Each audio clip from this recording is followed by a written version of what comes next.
يا أيها الذين آمنوا استعينوا بالصبر والصلاة إن الله مع الصابرين.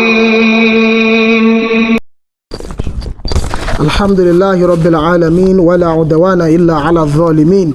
We are welcome back to Dislikened to Delight Series 2. May Allah subhanahu wa ta'ala be with us all. Our brothers and sisters, the Series 2 will be speaking about my husband doesn't come home, divorce. Subhanallah. Subhanallah. The storyline of one of our sisters is, I have been married for 8 years and I have 3 children.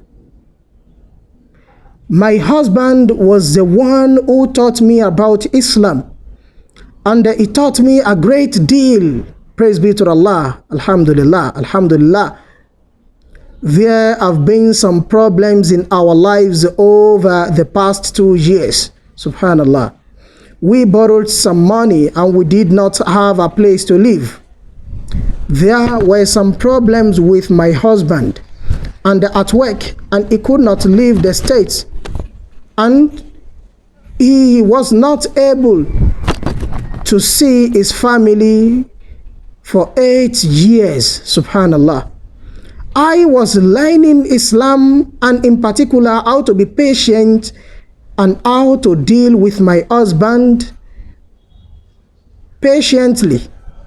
I was always impatient, subhanallah, and I used to insist that he brings me what I want. My husband has changed a great deal, and now I do not ask him for anything except that he should spend time with his family, but he does not, subhanallah, he does not care. Subhanallah. I feel for her so much. There is no physical contact between us, that is, there is no form of sexual intercourse between them, upon that they are husband and a wife. He does not kiss me or touch me or talk to me, and it seems that he does not want to come home because of me and because of the children. Subhanallah.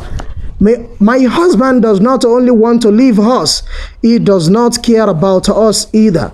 I hope that you can give me some advice, Sheikh, because he does not answer my questions. I am trying to be patient and to ignore his bad behavior, but I also have physical needs and I have rights that he is not giving to me. Or should I divorce and start a new life? Subhanallah, subhanallah.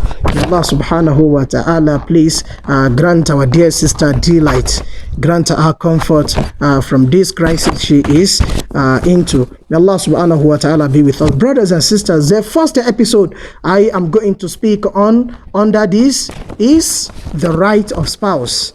Right of spouse. Right of spouse.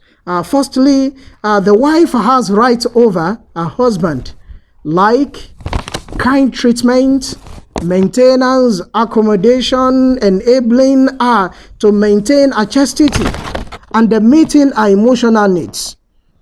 All of these, my brothers and sisters, are supported by the evidence of the Quran and Sunnah. Wa Rabbil Azim. Wa Rabbil Azim. So we should not say it is only the husband who has right over his wife. Wives as well have rights over their husbands.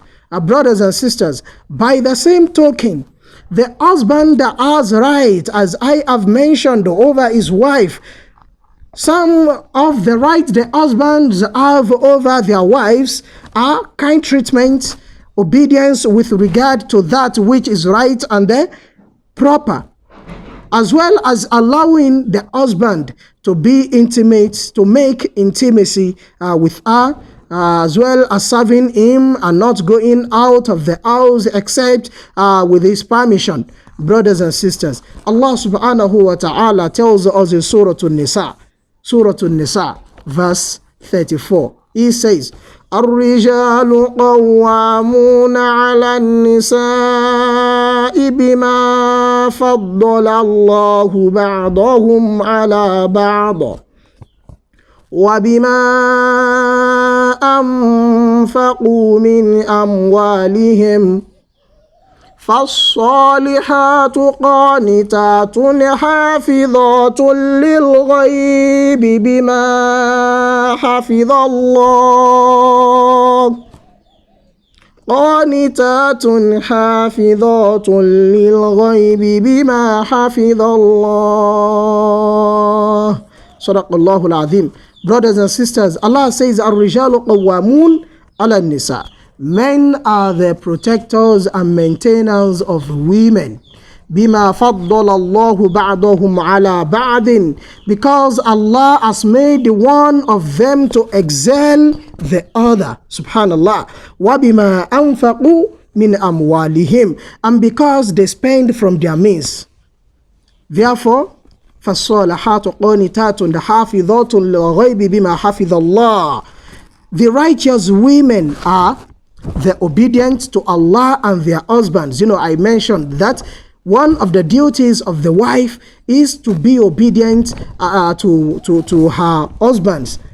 And the righteous women are those who guard in the absence of their husband what Allah subhanahu wa ta'ala ordered them to guard, like their chastity and as well their husband's properties. يا